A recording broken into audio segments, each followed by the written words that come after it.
Connaître et comprendre la fiabilisation technique et l'assurabilité des produits et ouvrages bois est indispensable dans le secteur de la construction. Mais de quoi parle-t-on exactement? La fiabilisation d'une partie d'ouvrage repose sur 3 piliers fondateurs. Les produits de constitution, comme les matériaux, les composants ou les systèmes, avec des référentiels sur l'identification des performances techniques, la maîtrise de la qualité et la reproductibilité de la fabrication. Les règles de conception des ouvrages, avec des référentiels sur l'identification des exigences de performance des ouvrages, notamment la solidité, l'acoustique ou la sécurité incendie, et sur la maîtrise des outils de justification comme les Eurocodes. La réalisation, avec des référentiels sur la maîtrise de l'intégration des produits dans l'ouvrage.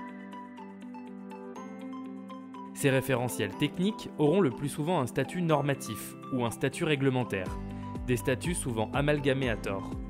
Une norme constitue, en effet, en général, un outil de justification alors qu'une réglementation fixe des exigences.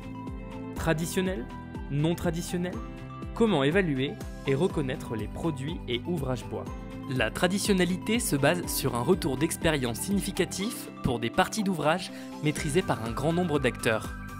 Pour chacun des 3 volets fondateurs de la fiabilisation, la traditionnalité conduit à l'élaboration de référentiels techniques collectifs. Par exemple, la charpente industrielle est traditionnelle, car elle dispose d'une norme produit, peut être justifiée par des référentiels de conception, et sa mise en œuvre est décrite dans un DTU. L'application de ces référentiels techniques conduit à la fiabilisation des parties d'ouvrage qui s'y rapportent. Pour les parties d'ouvrage non traditionnelles, la fiabilisation passe par des évaluations individuelles sur les marques commerciales. Ainsi, l'avis technique est applicable aux produits non soumis au marquage CE. Le document technique d'application, lui, assure une complémentarité avec la partie évaluation produit basée sur un référentiel européen.